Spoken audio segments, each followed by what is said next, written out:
Assalamualaikum warahmatullahi wabarakatuh. Yang dihormati Dr. Abdul Hakim bin Muhammad. Nama saya Muhammad Asri bin Satta, nombor matrik 12000195. Kepercayaan amalan khurafat dalam kalangan masyarakat Melayu dari perspektif peradaban. Itulah tajuk kami. Pengenalan. Setiap bangsa dalam sesebuah kawasan sudah semestinya mempunyai adat, etika, tata cara, amalan dan kepercayaan tertentu dengan perkembangan peradaban. Peradaban masyarakat Melayu sangat berhubung kait dengan kepercayaan amalan khurafat. Amalan khurafat yang masih terkenal iaitu sihir, tangkal, lilitan benang hitam yang dililit pada perut bayi, mandi bunga dan menyimpan minyak-minyak lama yang dipercayai mempunyai khasiat tertentu. Objektif kajian ini adalah untuk mengenal pasti pengetahuan masyarakat Melayu dan mengenal pasti amalan khurafat yang diamalkan masyarakat serta memberi kesedaran tentang keburukan mengamalkan amalan khurafat. Persoalan yang timbul dalam kajian ini adalah bagaimana pengetahuan Islam masyarakat Melayu dan bagaimana tahap penggunaan amalan khurafat yang diamalkan dalam kalangan masyarakat Melayu dan apakah jenis amalan khurafat yang diamalkan masyarakat Melayu serta adakah masyarakat Melayu sedar bahawa amalan khurafat adalah haram di sisi Islam.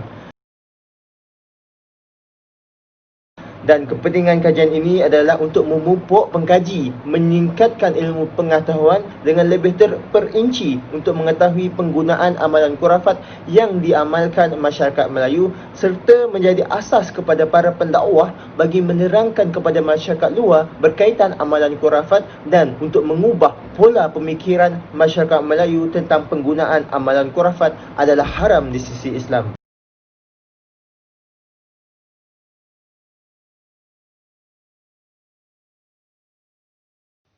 Nama diberi Nur Amira binti Muhammad Dahir. Seterusnya ialah konsep kepercayaan. Di sini terdapat beberapa jenis khurafat. Seterusnya ialah ciri-ciri khurafat.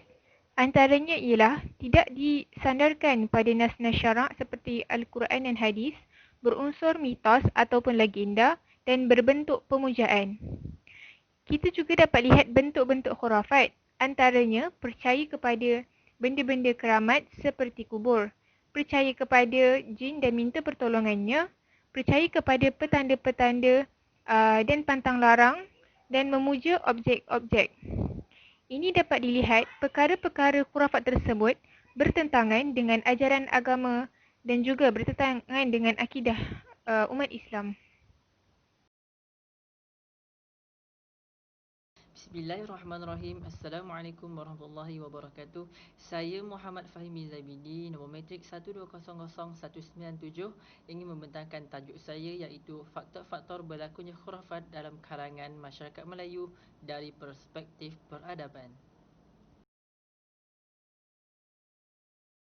Faktor yang pertama ialah al-jahlu.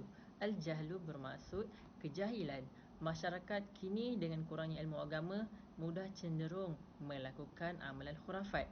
Kebiasaannya di tengah-tengah masyarakat yang kurang didikan agama ini, mereka akan menjadikan dukun sebagai rujukan utama. Faktor yang kedua ialah adat kebiasaan. Masyarakat Melayu mudah mengamalkan sesuatu budaya yang telah diwarisi oleh nenek moyang mereka. Oleh itu, mereka sering menyebarkan dan mengamalkan amalan khurafat. Faktor yang ketiga ialah hasad dengki. Sifat dengki ini yang mendorong seseorang itu untuk melakukan amalan khurafat walaupun ia bertentangan dengan ajaran Islam. Contohnya seperti santau. Faktor yang keempat ialah al-du'fu. Al-du'fu bermaksud lemah iman. Seseorang yang lemah imannya lebih mudah untuk melakukan amalan khurafat kerana perasaan takut mereka kepada Allah Subhanahu Wa Taala telah dieksploitasi dengan keinginan hawa nafsu. Dengan ini mereka mudah melakukan amalan khurafat seperti memuja kubur untuk mendapatkan pertolongan.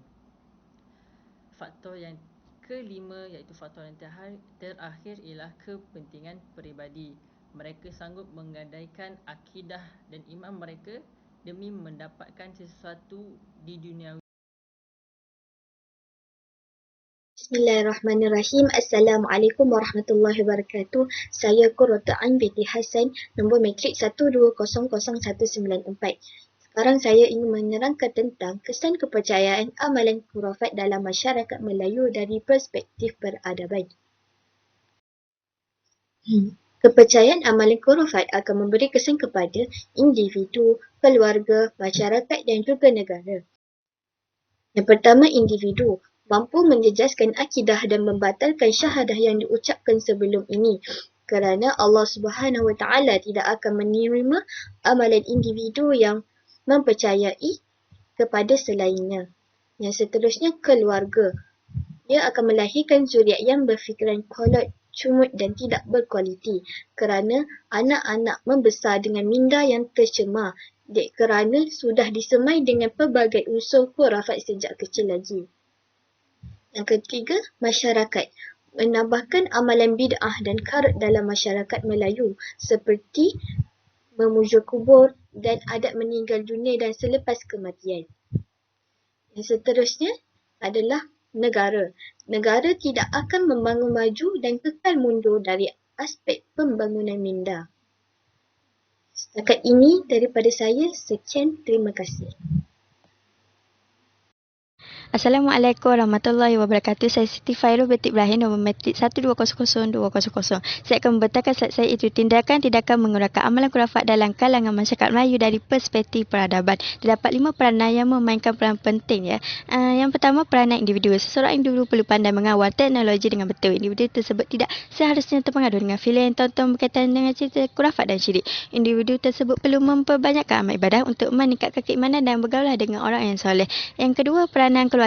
Ibu bapa perlu mengawal anak-anak semasa berada di dalam atau di luar rumah, memahati setiap tingkah laku anak-anak. Setiap anggota keluarga perlu memastikan anggota lain mendapat kefahaman jelas tentang akidah Islam, dan sokongan ahli keluarga juga penting. Seandainya kaum kerabat mereka mengalami masalah, haruslah diberikan bimbingan dan nasihat.